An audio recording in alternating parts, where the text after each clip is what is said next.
Sacensību kopvērtējumā Volkswagen tur līderu pozīcijas Carlosam Saincam ir 10 minūšu pārsvars pār Gino de Villiers, bet 3. vietā Marks Millers.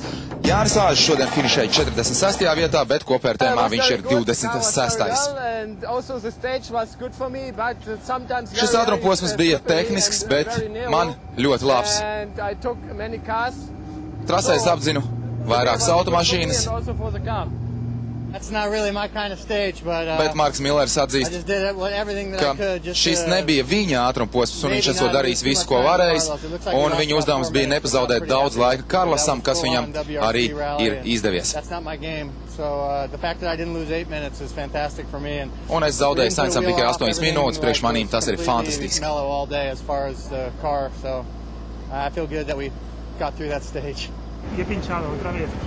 Danijs Roms stāsta, ka viņš atkal ir pārsītis savus automašīnas riteni, ātrumposms bijis smags, slidens, taču priekšā ir atakams tūkstnesis un viņš bez cīņas negrasās padoties.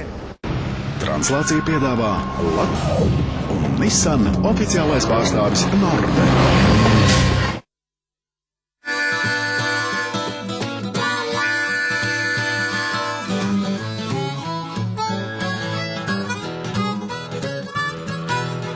Atpūtas diena ir īstais brīdis, kad pamatīgi savest kārtībā tehniku pirms grūtākās rallija daļas. Savukārt mums tā ir iespēja tuvāk iepazīties ar mūsu braucēju spēkratiem. Šogad Dakāras maratonā piedalījās visas Oskara automobīļu paudzes, izņemot pašu pirmo oriģinālo Oskaru. Andris Feldmans startē ar vienu no pašiem pirmajiem ogres servis centralizētiem automobīļiem, kas sākotnēji tika aprīkot ar BMW motoriem, bet vēlāk uzlaboti. Otrās paudzes Oskari jau aprīkot ar General Motors 8 cilindru dzinējiem.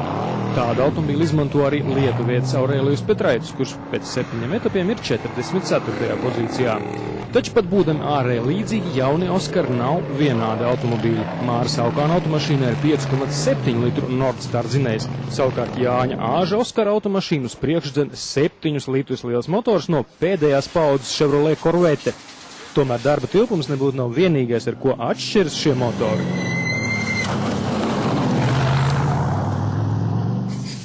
Kā jūs domājat, kas tas ir? Nekad neuzminēsiet. Tas, lūk, ir eļļas karteris. Par to, kāpēc šai mašīnai un šim motoram eļļas karteris atrodas nevis tur, kur visiem citiem normāliem motoriem, proti apakšā, bet gan šeit spārnā, mums pastāstīs pats šī automobīļa konstruktors. Protams, neviens cits kā Andris Dambis. Tātad Jāņa Āža mašīnai ir 7 litrus liels motors, un es domāju, ka cilvēki labprāt gribētu zināt, kāpēc tad no tā jau liela 5,7 litru motoru jūs pārgājāt uz 7. Galvenais iemesls ir, ka no pagājušā gada ne tikai Dakāras, bet citos FIA sacensībās citās ir svara un motoru tilpuma tabula. Un šī tabula beidzās pie 5,3 litriem. Un ir vienalga, vai brauc ar 5,7 litriem vai 7 litriem, mašīnas svars ir tas pats konkrēti 2,05 kg. Un tādēļ mums ir lielāka jauda, bet tikpat smaga mašīna, un tādēļ mēs esam ieguvēji. Īsos vārdos, kāda bija varbūt tie uzdevumi, lai to motoru tomēr šeit iedabūtu, jo, iespējams, ka tā konstrukcija sākumā jau netika taisīta ar apdomu uz tādu motoru. Varbūt sagadīšanās pēc vai kā savādāk šie motori ārēji praktiski vienādi. Galvenā atšķirība, ka šim motoram ir sausais karteris. Ja ir sausais karteris, tad tā ir atšķirīga eļošanas sistēma, daudz sportiskāk un labāk, un tas jau ir no standarta. Un karteris apakšā ir mazāks, tā kā patiesībā mums bija šo motoru varbūt pat vieglāk ielikt šeit iekšā nekā iepriekšējo. Un tas bija pietiekami viegli izdarīt. Lielākā papildus lieta ir šeit atrodošais sausā kartera eļas glabātājs. Eļa neglabājās motorā iekšā lielā, bet glabājās šī te toverītī. Ja? Un tam bija jāatrod vieta. Ja? Pameklējām un atradām.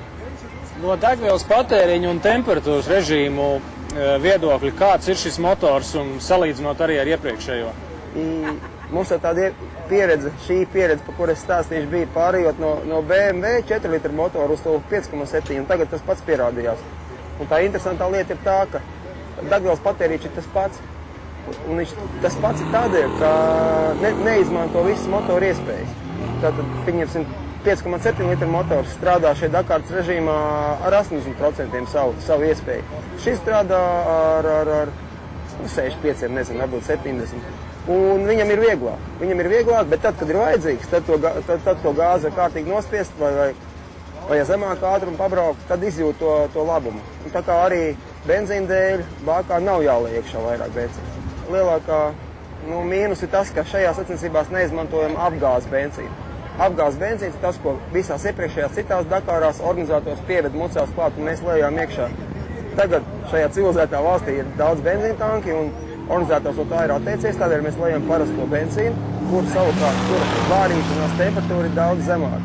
Un tādēļ ar šo benzīnu pie 35 grādiem jau sākās problēmas. Un tad skaidrs, ka te ir 40-45 grādi, un tas viss ietekmē viens otru, tā skaitā radiatoru lielums, šie te putekļi netīrība, ja.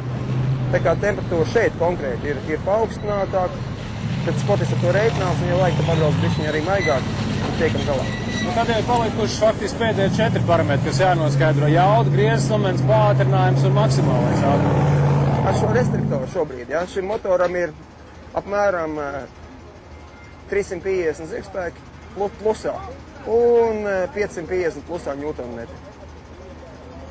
Tas ir pietiekami. Tas ir pietiekami, protams, ka katrs pilots, kam to paprasīs, teiks, ka vajag vēl, bet es saku, ka tas ir pietiekami.